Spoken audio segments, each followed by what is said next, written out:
Morning everyone. Last class में हमने ledgers पढ़े थे। लेजर्स आपने अच्छी तरह बनाए हुए थे, बहुत सारे बच्चों ने। जिन्होंने नहीं बनाए वो प्लीज़ अपने लेजर्स पूरे कर लीजिए, क्योंकि नेक्स्ट चैप्टर जो हम करने जा रहे हैं आज वो लेजर्स बनाने के बाद ही होगा। आज हम जो चैप्टर शुरू करने जा रहे हैं उसका नाम है ट्रायल बैलेंस। ट्रायल बैलेंस को हिंदी में तलपट भी कहा जाता है। बेटे ट्रायल बैलेंस के नाम से पता चल रहा है, ट्रायल बैलेंस जो बैलेंस देखता है, ट्रायल करता है कि बैलेंसेस जो निकले हैं वो ठीक निकले हैं या नहीं निकले हैं। इसमें भी दो ही साइड होती हैं जो हम पढ़ रहे हैं, टू साइडेड्स। एक तो डेबिट साइड होती है, दूसरी क्रेडिट साइड होती है। ठीक है, बिल्कुल लेजर की तरह ही बनेगा, सेम टू सेम। वैसे तो नहीं मैं कहूँगा, बट थोड़ा सा सेम है। होता क्या है इसमें, बैलेंस शब्द से पता चलेगा। बैलेंसेस यहाँ पे उतारे जाते हैं। बैलेंसेस किसके? डेबिट साइड जो उतारे जाते हैं वो एसेट्स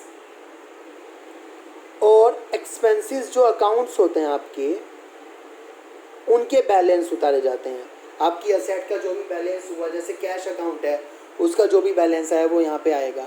जितने भी एक्सपेंस है उनका जो बैलेंस है वो यहाँ पर आएगा। और जो क्रेडिट साइड है उसमें लायबिलिटीज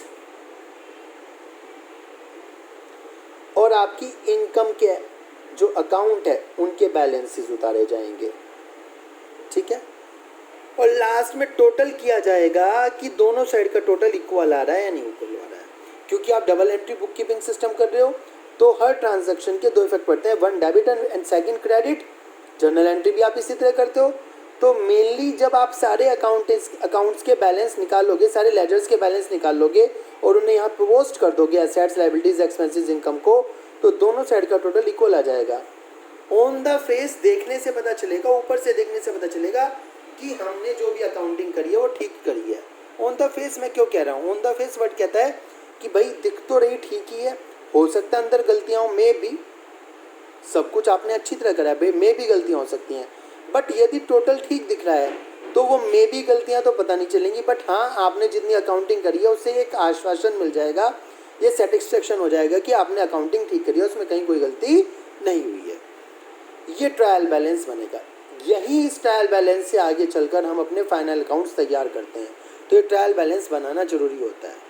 अब बात आती है ट्रायल बैलेंस में एसेट्स, एक्सपेंसेस, लायबिलिटीज, इनकम कौन कौन सी आती हैं। डेबिट साइड क्या लिखेंगे, क्रेडिट साइड क्या लिखेंगे, आज हम यही वाली बात जानेंगे। ट्रायल बैलेंस नहीं बनाएंगे तो आपको क्या करना है, ये वाली जो सारी वीडियो है ना बहुत ध्यान से देखनी है, और जितनी भी एसेट्स, लायबिलिटीज हमने लिखी हैं उनको ध्यान रखना है कहाँ कहाँ लिखी जा रही है। सबसे पहले बात करते हैं डेबिट साइड की। डेबिट साइड क्या आता है? तो मैं बात करूं, ओपनिंग स्टॉक आपका डेबिट साइड आता है, जो भी आपके क्वेश्चन में दिया हुआ है। परचेजेज आपकी डेबिट साइड आती है, आपका एक एक्सपेंस है। ठीक है, कैरिज इनवार्ड आपका एक्सपेंस है, यहीं आएगा। कैरिज इनवार्ड के साथ साथ कैरिज आउटवार्ड दिया हुआ है। कैरिज का मतलब समझते ही हैं, ट्रक से सामान आया, गाड़ी से सामान आया या गाड़ी से सामान गया, वो यहीं आएगा।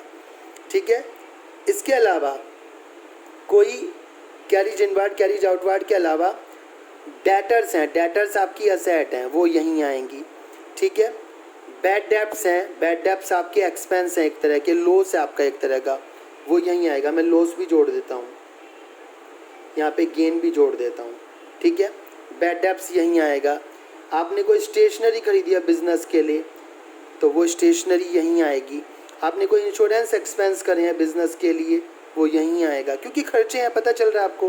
कोई वेजेस दी है या सैलरीज दी है, वो भी यहीं पे आएगी, अपने एम्प्लॉयज़ को खर्चा है। आपने कोई इन्वेस्टमेंट करी है बिजनेस के बाहर, एसेट है आपकी, यहीं पे आएगी। इन्वेस्टमेंट के अलावा आपको क्या कहते हैं, कोई कैश बैलेंस है वो यहाँ पे आएगा। आपका कोई बैंक बैलेंस है वो यहाँ पे आएगा। मैंने बताया था कैश और बैंक को आप एसेट्स ही मान सकते हैं, एसेट्स ही होती हैं। प्रीमाइसेस है आपकी, बिल्डिंग है, बिल्डिंग वो यहाँ पर आएगी। फर्नीचर है वो भी यहीं पर आएगा, क्योंकि वो भी एसेट है। फर्नीचर के साथ साथ कभी फिक्सचर्स भी दे देते हैं, काउंटर वगैरह जो शॉप पर आपने फिटिंग कराई है वो यहाँ पर आएंगे। कोई मिसलेनियस एक्सपेंसेस हैं, मिसलेनियस एक्सपेंसेस विविध व्यय, छोटे मोटे इधर उधर के खर्चे जिनका हम नाम भी बहुत सारे ध्यान नहीं रह पाते, वो यहीं आएंगे। ठीक है, आपके अलावा इसके अलावा कोई ड्राइंग्स करी है, बिजनेस के ओनर ने, वो यहीं आएगी। आपकी कोई गुडविल है वो यहीं आएगी। आपने कोई इक्विपमेंट ख़रीदा है, ऑफिस इक्विपमेंट जिसे आप कहते हैं, वो भी यहीं आएगा। ऑफिस इक्विपमेंट में क्या आता है, कंप्यूटर, टाइपराइटर, ये चीज़ें आ जाती हैं, वो भी यहीं पे आएगी। ठीक है।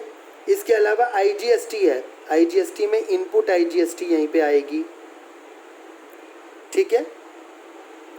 इस तरह की बहुत सारी चीज़ें हैं जो आपकी डेबिट साइड आएंगी। क्रेडिट साइड क्या क्या आएगा, एक बार अंदाज़ा लगा लेते हैं थोड़ा सा। सेल्स है वो यहाँ पर आएगी। सेल्स के अलावा परचेज रिटर्न है, जिसे आप रिटर्न आउटवार्ड कहते हो, वो यहाँ पर आएगा। ऐसे ही मैं आपको बता दूँ, सेल्स रिटर्न है जिसे आप रिटर्न इनवार्ड कहते हो, वो यहाँ पर आएगा। ठीक है। रिटर्न आउटवार्ड मतलब परचेज रिटर्न। ठीक है। और रिटर्न इनवार्ड मतलब सेल्स रिटर्न। ठीक है। इसके अलावा आपके कोई क्रेडिटर्स हैं, वो लाइबिलिटी आपकी यहाँ पर आएगी। क्रेडिटर्स के अलावा आपको इनकम हो रही है, कोई इनकम की, जैसे इंटरेस्ट मिल रहा है, इन्वेस्टमेंट आपने करी थी, वो यहाँ पर आएगा। ठीक है। इसके अलावा आपने कोई लोन लिया है, वो यहाँ पर आएगा। ठीक है। लोन के अलावा और क्या हो सकता है, कोई आपकी मिसलेनियस इनकम हुई है, वो यहाँ पर आएंगी। जैसे एक्सपेंस वहाँ पे आते हैं तो इनकम्स कहाँ पे आएंगी, यहाँ पे आएंगी। इसके अलावा आपने बिजनेस में कैपिटल इन्वेस्ट करी है, वो यहाँ पर आएगी। आउटपुट IGST है, वो यहाँ पर आएगी। जैसे लोन यहाँ पे आया है तो लोन पे जाने वाला इंटरेस्ट जो है वो क्या होगा, आपका एक्सपेंस होगा, इंटरेस्ट ऑन लोन, वो डेबिट साइड आएगा। इस तरह से आपको क्या करना पड़ेगा, चीज़ें ढूंढनी पड़ेंगी कि कौन सी डेबिट साइड जाएगी, कौन सी क्रेडिट साइड। और ये मैं आपको बता चुका हूँ, जितने भी एसेट्स और एक्सपेंसेस लॉसेस हैं वो तो सारे डेबिट साइड आएंगे बैलेंस। जितनी लाइबिलिटीज़ इनकम गेन है उसके सबके बैलेंस कहाँ आएंगे, क्रेडिट साइड आएंगे। और ये बैलेंस कहाँ से आएंगे, जो लेजर्स आपने बनाया उनका टोटल करके बैलेंस CD या बैलेंस BD आपको निकालना है। तो टू बैलेंस BD बचेगा या बाय बैलेंस CD बचेगा, मतलब कि कैरिड डाउन, सॉरी BD गलती से बोल रहा हूँ। ये तो बैलेंस CD बचेगा टू में या बैलेंस CD बचेगा बाय में। ठीक है। ये तो डेबिट बैलेंस बचेगा, क्रेडिट बैलेंस बचेगा। डेबिट बैलेंस बचेगा तो इस साइड, क्रेडिट बैलेंस बचेगा तो इस साइड। मतलब जब डेबिट का टोटल ज़्यादा हो तो डेबिट बैलेंस होता है, यहाँ आएगा। जब क्रेडिट का टोटल ज़्यादा हो तो क्रेडिट बैलेंस बचेगा, यहाँ आएगा। लिखा जाता है वो दूसरी साइड, ये आपको अच्छी तरह से पता ही है। ठीक है ना। तो इस तरह के आपको चीज़ों को उठाना है। जैसे कि मैं कहूँ डिस्काउंट रिसीव्ड है, डिस्काउंट रिसीव्ड क्या है, आपकी इनकम है, यहाँ पे आएगी। ऐसे ही डिस्काउंट अलाउड है, डिस्काउंट अलाउड क्या है, आपका एक्सपेंस है, वो यहाँ पे आएगा। ठीक है। बहुत सारी चीज़ें आप सोच भी नहीं सकते हैं कि कितनी सारी चीज़ें हो सकती हैं। बस आपको ध्यान रखना पड़ेगा, मन में ध्यान रखना पड़ेगा कि किस तरह से आएंगे। जैसे आपने कोई रेंट दिया, वो भी एक्सपेंस है। कोई आपने टैक्स दिया, वो भी एक्सपेंस है। ठीक है। रेंट टैक्स को भी आप यहाँ पर लिखेंगे। आपको चीज़ें ढूंढनी पड़ेंगी, क्या क्या चीज़ें कहाँ हो सकती हैं, क्या असेट्स हैं, क्या एक्सपेंसेस हैं, क्या लॉसेस हैं, क्या लाइबिलिटीज़ है, क्या इनकम है, क्या गेन है।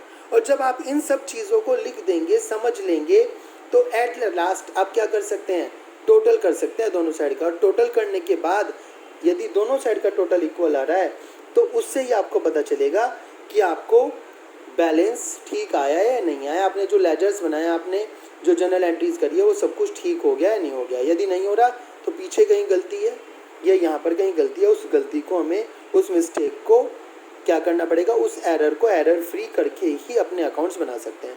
इसी तरह यदि मैं एसेट्स बताऊँ, बिल्स पेबल हमारी लाइबिलिटी होती है, वो यहाँ पर आएगी। इसी तरह बिल्स रिसीवेबल है, बिल्स रिसीवेबल हमारी एसेट होती है, वो डेबिट साइड आएगी। डेबिट क्रेडिट का ध्यान रखना है क्या क्या चीज़ें आएंगी। मोस्ट ऑफ द चीज़ें मैंने कोशिश करी है मैं आपको लिख कर बता दूं ताकि आपको याद रहे कहाँ पर कहाँ क्या चीज़ें आ रही हैं। जैसे बैंक ओवरड्राफ्ट है, बैंक से आपने छोटा सा लोन लिया है। बैंक ओवरड्राफ्ट आपको पता है अच्छी तरह से, आप BST में भी पढ़ चुके हैं, अकाउंट्स में भी। बैंक से जब आप करंट अकाउंट पे लोन लेते हैं, करंट अकाउंट होल्डर्स जो बिजनेसमैन होते हैं बैंक से लिमिट पास करा लेते हैं कि यदि उनके अकाउंट में पैसे नहीं है तब भी वो पैसे निकाल सकते हैं, बैंक ओवरड्राफ्ट, तो वो भी एक लोन है, तो वो भी यहीं पर आएगा। ठीक है। तो इन चीज़ों को आपको क्या करना है, आज लर्न करना है। ट्रायल बैलेंस कैसे डेबिट साइड क्या चीज़ें आती हैं, क्रेडिट साइड क्या चीज़ें आती हैं। जब आप ये देख लेंगे कि डेबिट और क्रेडिट साइड क्या क्या चीज़ें आती हैं तो आपका सारा का सारा होमवर्क पूरा हो जाएगा आज का। ठीक है, कल से हम ट्रायल बैलेंस बनाना सीखेंगे नेक्स्ट क्लास से। ठीक है, इसमें कोई भी प्रॉब्लम हो तो आप मुझसे पूछ सकते हैं। Thank you very much.